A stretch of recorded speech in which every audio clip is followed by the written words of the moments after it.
Hallo Freunde!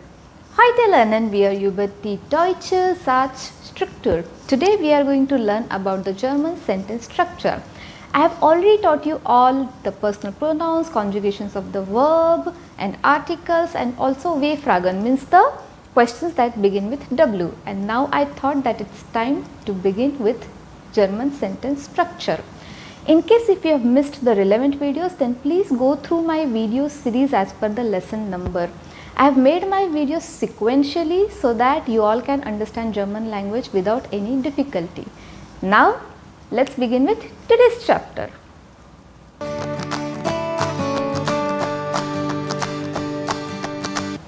Let's divide the Satzstruktur, the sentence structure, in three categories. First one is Aussagesatz, means statement. When I say Ich heiße Shweta, it is Aussagesatz. Second one is W-Frage, means the questions that begin with W. For an example, wie heißen Sie? And third one is Satzfrage, means yes or no questions, because the answers to such questions begin with Ja oder Nein. We also call them Ja-Nein-Fragen. For an example, ist das eine Blume? Is this a flower? In German sentence structure, there are two important factors. First and most important factor is verb, and second one is subject. What is a subject? Subject is something that does or performs an action in the sentence, and that action is expressed by the verb. Let's say when I say I eat an apple, what is the subject here? I. And what is the action I is doing? Eating an apple, and that action is expressed by the verb to eat. So a subject could be a noun or a pronoun or even a thing in the sentence, and it also represents nominative case. We will learn about different cases in German language later. Let's understand the structure of Aussagesatz, statement. Have a look at this example. Ich höre Musik. I listen to music. What is the subject here? Ich means I, right? And what is the action that is being performed? Hören. Hören means to listen to, and it's a verb. Of course, verb is conjugated according to ich.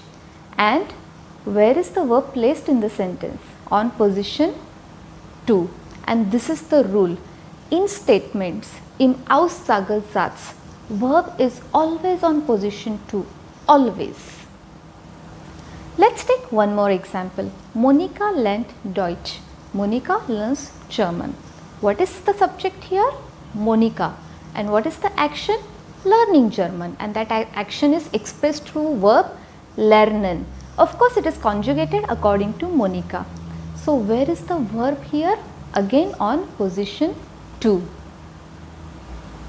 In both the examples, you see that subject is on position 1 and verb is on position 2. But you can interchange the position of subject if you want to emphasize something else in the beginning of the sentence. But verb will never leave its position. Verb will always be on position 2. Let's take this example. Peter lernt Deutsch am Samstag. Peter learns German on Saturday.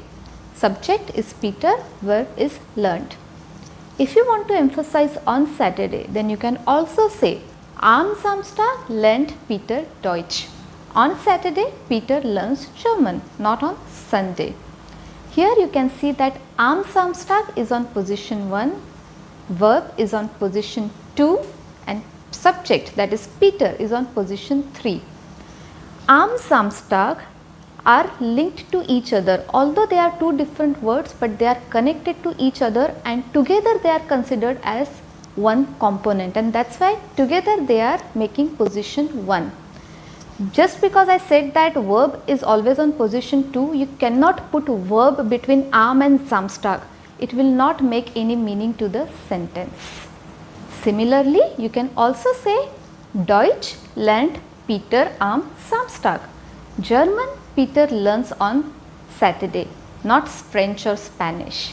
Again, here you can see that Deutsch is on position 1, verb is on position 2, and then subject is on position 3. So all in all, verb will never leave its position 2. Let's begin with the structure of Waveraga, means questions that begin with W. We have already learnt basic Waveraga like was, wo, woher and so on. In case if you have missed that video, then I will leave the link of it in the description box below. Let's have a look at this example. Woher comes to. What is Waveraga here? Woher. What is the verb? Kommst. What is the subject? Du. And how is the structure?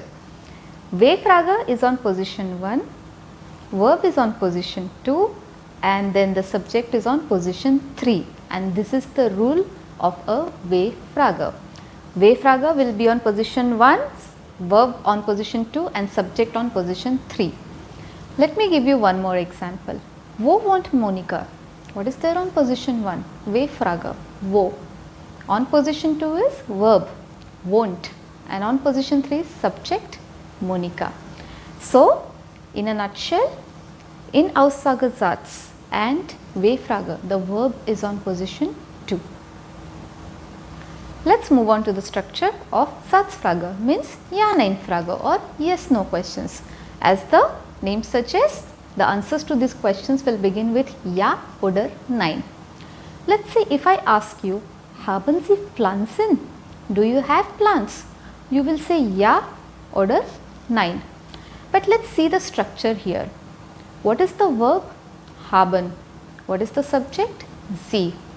Where is the verb? On position 1. And where is the subject? On position 2. And this is the structure of a Satzfrage. Let me give you another example. Wohnst du in Berlin? Do you live in Berlin? You will say Ja oder Nein. Again, where is the verb? Wohnst on position 1. And where is the subject? Du on position 2. So guys, let's revise the rules once again. Im Aussagesatz steht das Verb in Position 2. In the statement, the verb stands on position 2. Stehen is a verb and it means to stand. In der W-Frage steht das Verb in Position 2. In the W question, the verb stands on position 2. In der Satzfrage steht das Verb in Position 1. In the Satzfrage means the Ja-Nein question or yes-no question, the verb stands on position 1. Now it's time for die Hausaufgabe. In the homework, you all have to arrange these words in a sequence and make Aussagesatz, Waveraga and Satzfrage depending on the full stop and question mark, and leave your answers in the comment box below. If you like this video, then don't forget to hit the like button and subscribe to my channel and follow me on Instagram. Dankeschön. Tschüss.